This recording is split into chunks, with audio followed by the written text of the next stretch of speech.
up, guys? It's McNulty here. Welcome back to the channel. I hope you guys are all doing well, and it is time for a new Fated Summon. So the portal's just refreshed today, so we've got a whole new list of 20 heroes which we can claim for free. And I must admit, I considered not even making this video for a couple of reasons. The biggest one is that I just think that this list is, for the most part, absolute trash. And we really need a rethink of the Fated Summon. I mean, it doesn't refresh that often. It's literally 6 months until we have a new list of heroes. And for the most part, the majority of these heroes on this list are just going to be used as fodder in a soul exchange. They're just not worth it. And there's plenty of heroes in this game, plenty of heroes. I think they can throw us a bone with this Fated Summon, to be honest, because this is going to put people off. And I hope, I mean, I guess I'm just going on a little bit of a rant here, but honestly, I really do think that this needs a rework. And the other thing that I think needs a rework, and forgive me if I'm going on a bit, is that they don't have any warnings about the costumes for heroes. You know, if you look in here, it doesn't tell you under here that there's no costume featured for the heroes. It doesn't tell you on the card. There's just this little bit of information at the bottom. It says something about, well, what is it? The talent grid, the information shown above is a preview of the hero when they've been fully leveled after being limit broken.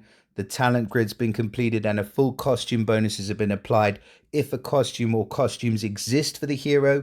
It doesn't tell you that they're going to give you the hero without any costumes. The only way you can figure out exactly what you're getting is to switch off the max power preview, because that is what you're going to get.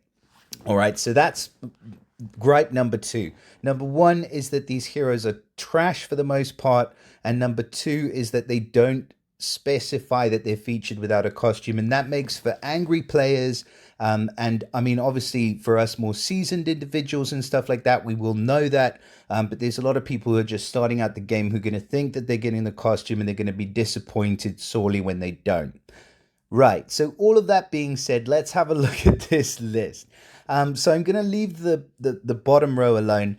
Granted, if you do have some costumes, some of these heroes might be worth summoning for, or might be worth, you know, getting a duplicate of. I would say maybe somebody like Magni. If you have the tune for Magni, he's fantastic.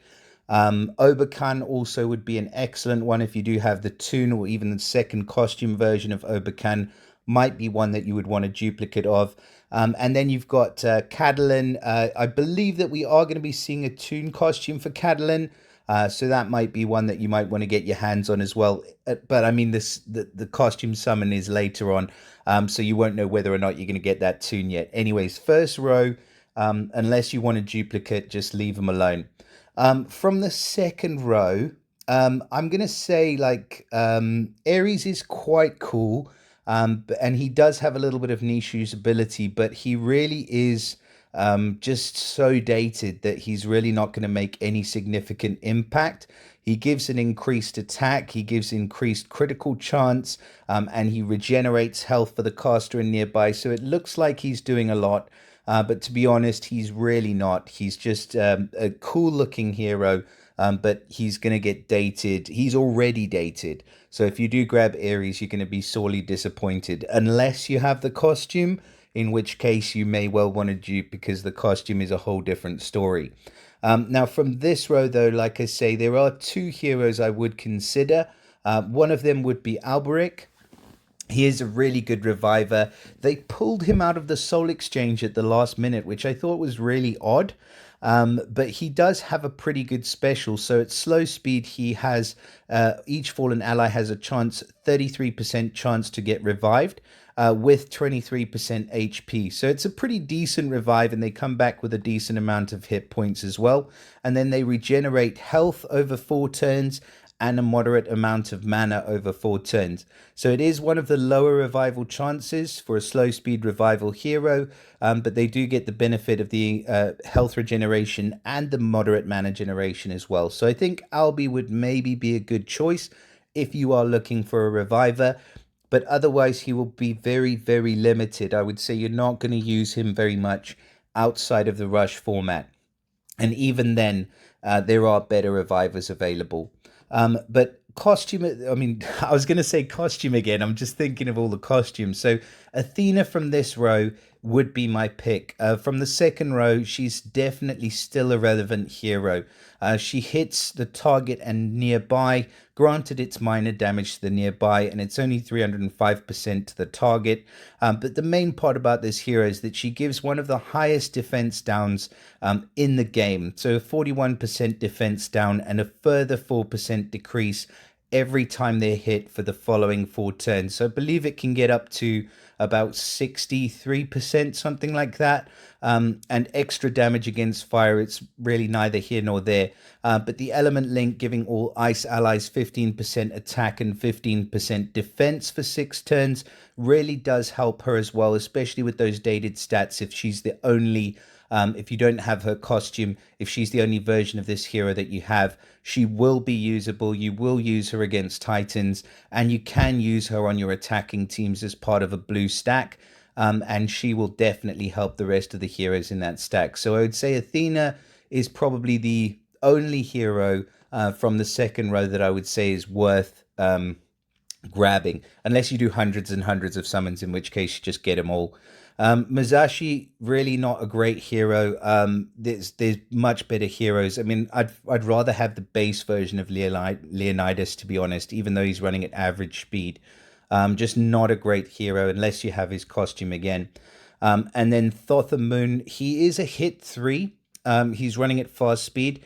So if you don't have a sort of half decent hitter in the dark element, and they are hard to come by actually, aside from Tibertus, there's nobody that really hits for a decent amount to the target and nearby, and he is running at fast speed. So I think there is a bit of usability for him there.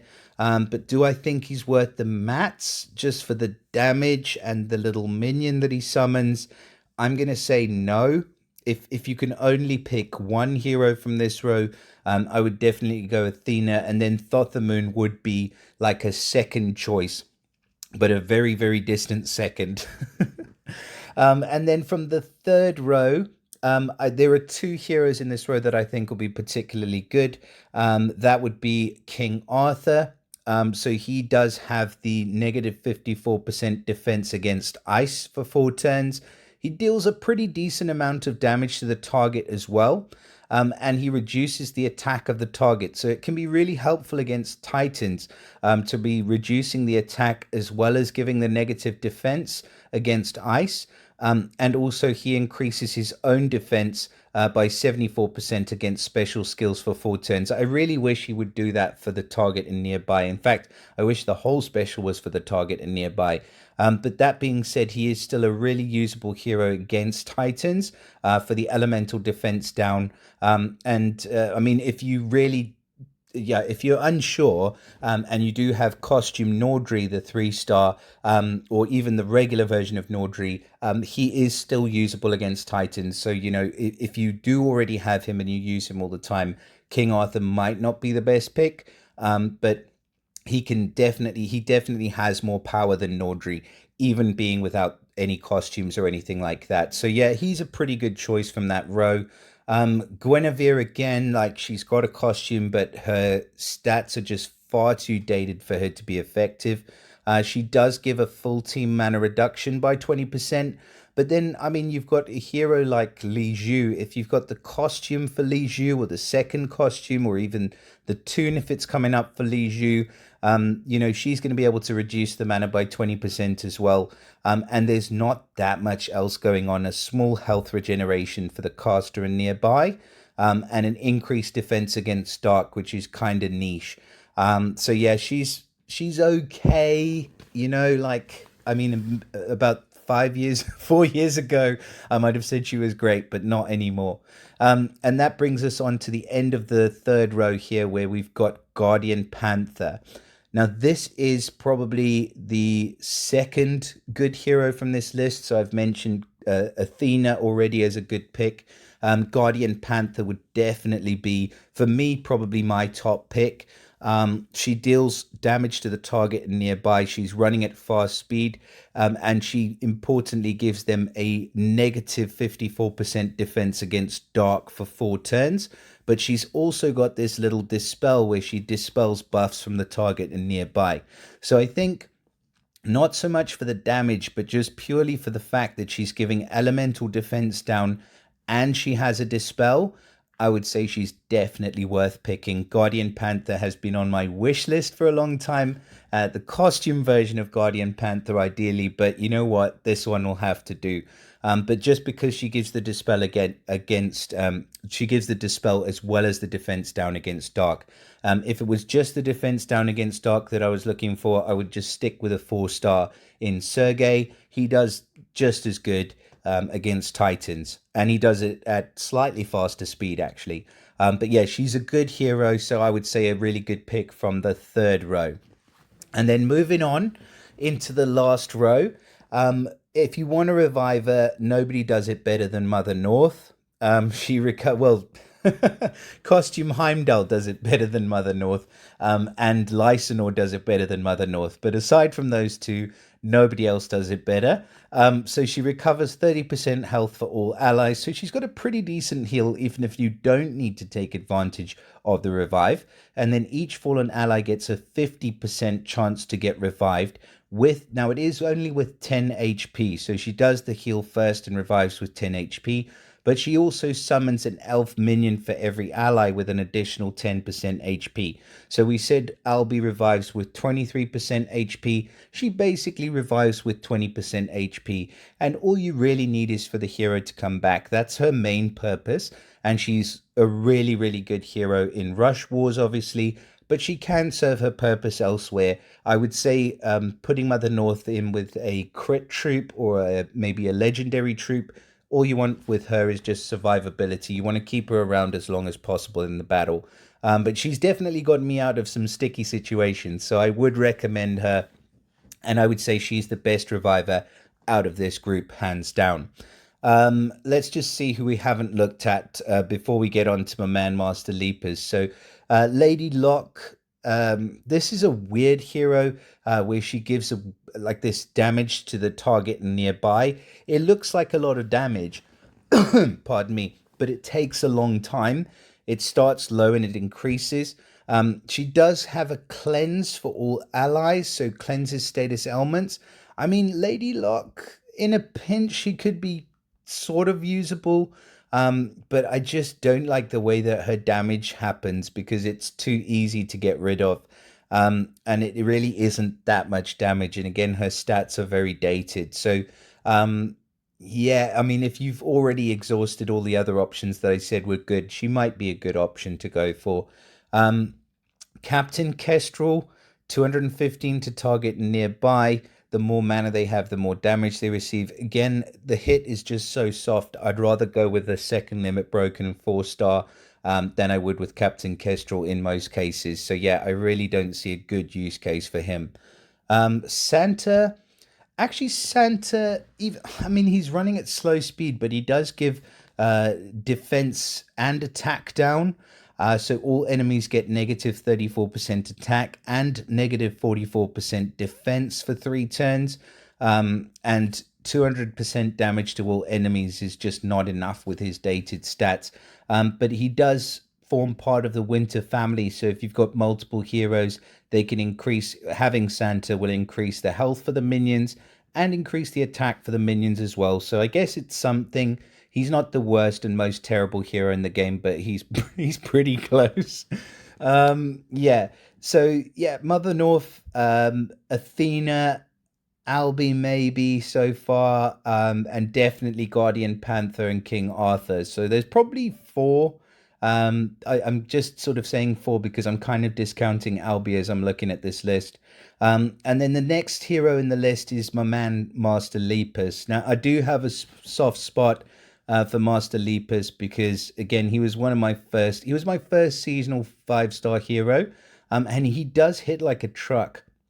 Despite his small stature, he deals 410% damage to the target, minor damage to nearby. and he is running at fast speed. So yeah, he can definitely take advantage of defense down. I would say that if you do from this list pull costume Athena or Athena, I keep saying costume, but if you pull Athena, then your second choice as being Master Lepus has got to be Master Lepus if you don't have another 5-star that hits three, because he'll definitely be able to take good advantage of that defense down. He does give himself negative defense for 3 turns, which can't be cleansed. And he is very, very squishy, but he's a finisher, and oftentimes that's all you need. So, yeah, he's a good pick from the last row as well. Um, Runner, just damage, just sand damage, 402 over 3 turns really isn't enough. A decrease for healing received, it's just, yeah, I mean, cleanses status elements just from the caster. She could be doing a lot better. I think I have her costume, and I just haven't leveled it because there are just so many better heroes available. And in terms of the sand damage, it's really not that much over 3 turns. It's not enough to do anything substantial. And her hit at 185% definitely isn't enough to do anything substantial. So I would steer clear of her, to be fair. And then the last hero in this list, Victor, you know, I mean, he's running at very fast speed. It's 250% to a single target. And then he gives this effect with damage over 5 turns. But again, this is turning a very fast hero into kind of a slow speed or average hero, for the effect duration to be reset. The damage can be increased, and he steals some healing and things like that. But again, in this version, he is a single target hitter. You can get it on multiple targets, but you really want to put it on the same target more than once for it to be even half effective. So yeah, I'd probably steer clear of Victor as well, to be honest. So yeah, like I said, it's a bit of a downer, this list. And the other thing that I think is super surprising, and I know that we're going off topic for a second here, but this special offer that they've got going on, what is going on with this? Like, they've actually selling heroes, just outright selling heroes now. So you can buy 2 heroes. I mean, it's a pretty good deal, to be fair, with Soul Exchange coming up. If you are too short, I definitely consider this offer. But it's just so surprising that they think that these heroes are worth that little money. And they've got trainer heroes and food bundles and harpoons thrown in there as well. So, they're probably valuing those 2 heroes at about like £2.50 each in my currency, which is just insane because why would you then put them in a portal where, they're worth 100 heroes, 100 summons? I mean, the maths to me just doesn't add up. At least put some better heroes in this portal. I mean, honestly, I'm a bit upset by this, and I know this list was leaked and I couldn't believe it, but now that it's actually been released in game, it's real and I can speak what I think about it, and I think it's terrible. So I'm going to go ahead and I'm going to do my first pick, and that is going to be Guardian Panther, the Warrior of Teltok, because she's one that I've just wanted for ages. So this is a nostalgia pull more than anything else, and bam, there she is. That's amazing. I'm actually pretty happy about that, to be fair. But I'm not happy about the rest of this list. So yeah, guys, please do let me know your thoughts on this list. I want to hear what you think. Like I said, I think there's probably, for me, another like 2 heroes in here that I actually want. But otherwise, I think for the majority, this list is really, really terrible. So let me know your thoughts, and let me know who your first pick was. And that's going to be it for now. So yeah, I look forward to seeing you all again in the next video. But until then, I'll say bye for now.